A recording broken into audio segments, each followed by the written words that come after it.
Hello दोस्तों, बल तथा गति के नियम विज्ञान के बारे में आज हम चर्चा करेंगे आपके साथ।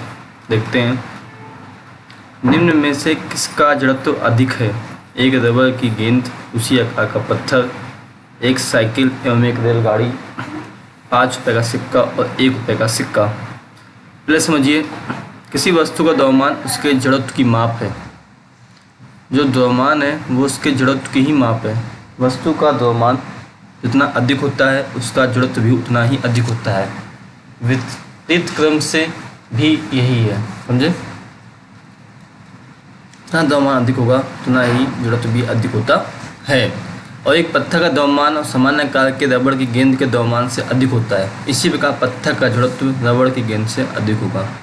और रेलगाड़ी का द्रव्यमान साइकिल के द्रव्यमान से अधिक होता है। इस प्रकार एक रेलगाड़ी का जड़त्व भी साइकिल से अधिक होगा। और 5 रुपये का सिक्का का द्रव्यमान 1 रुपये के सिक्के के द्रव्यमान से अधिक होता है। इसी प्रकार 5 रुपये का सिक्के का जड़त्व भी 1 रुपये के सिक्के से अधिक होगा। था जिसका द्रव्यमान अधिक होगा उसी का जड़त्व भी अधिक होगा।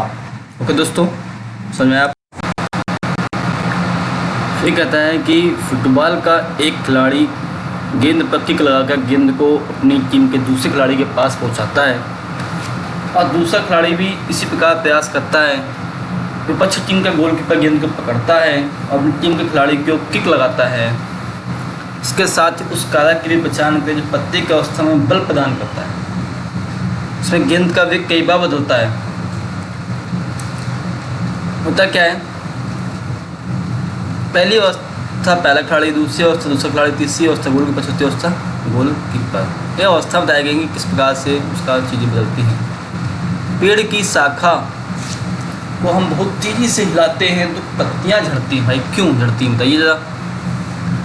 होता क्या है कि जब पत्तियां झड़ जाती हैं क्योंकि शाखाएं गति में आ जाती हैं। किसमें आ जाती हैं? मोशन में आ जाती हैं। जबकि स्थिरता के कारण, जड़त्व के कारण पत्तियां विरामावस्था में थीं और जैसे आपने हिलाया तो वो कौन से में आ गई? गति अवस्था में आ गई।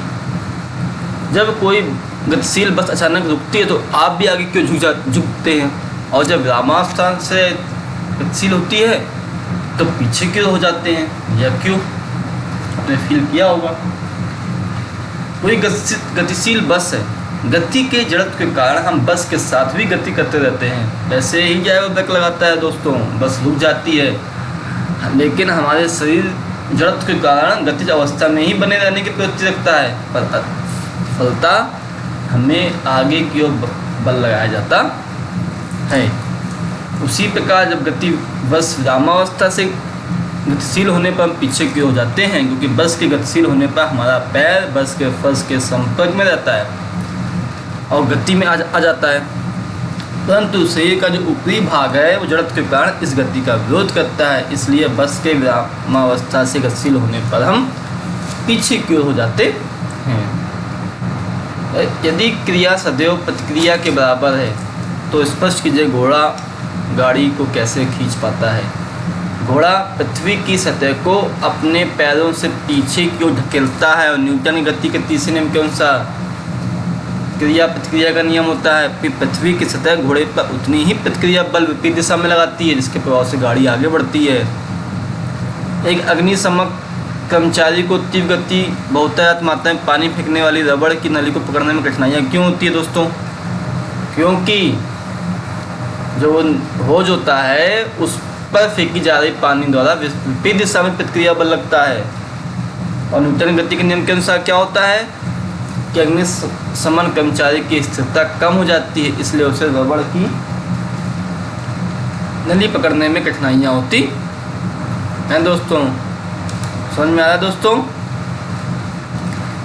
इसमें जो नियम है m1v1 + m2v2 = m1v1 +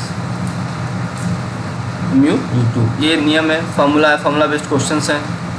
मैं भी आपको थ्योरी समझा रहा हूँ। कोई वस्तु शून्य वहाँ असंतुलित बल अनुभव करती है। क्या किसी वस्तु के अशून्य वेग से गति करना संभव है? यदि हाँ तो वस्तु के वेग के परिमाण एवं दिशा पर लगने वाली शर्तों का उल्लेख कीजिए। यदि नहीं तो कारण भी बताइए। हाँ, किसी वस्तु के लिए अशून्य वेग से गति करना संभव है जब उस पर लगाया गया वहाँ बल असंतुलित बल शून्य होता है। बारिश की बूंद नियत वेग के साथ गिरती है। बूंद का वजन उत्क्षेप तथा वायु के वेग के द्वारा संतुलित होता है। इस पर बूंद पर लगा बल शून्य हो जाता है। कोई भी दरी है, कारपेट को आप पीछते हैं, धूल के कण बाहर निकलते हैं। क्यों निकलते हैं दोस्तों? क्योंकि जो धूल के कण होते हैं अचानक गति में आ जाते हैं। धूल के कण स्थिरता के जड़त्व के कारण विरामावस्था में थे, आपने पीटा तो गति में आ गए, इसलिए बाहर निकलते हैं। बस की छत पर रखे सामान को रस्सी से क्यों बांधा जाता है दोस्तों? क्योंकि जैसे ही बस गतिशील होती है, छत पर रखे सामान का निचला हिस्सा भी बस के संपर्क में रहने के कारण गति में आ जाता है, लेकिन सामान का ऊपर हिस्सा स्थिरता के जड़त्व के कारण विरामावस्था में रहता है, इसलिए ऊपरी भाग पीछे छूट जाता है तब सामान गिर जाता है, इसलिए आप बांधते हैं रस्सी से। सब फॉर्मूला बेस्ड है, सब आपको आते हैं। आगे देखिए थ्योरेटिकल पार्ट पढ़ा रहा हूँ मैं। सब कुछ क्रिया प्रतिक्रिया का नियम है, गति का नियम है, जड़त्व के कारण इसमें होता है। यहीं पे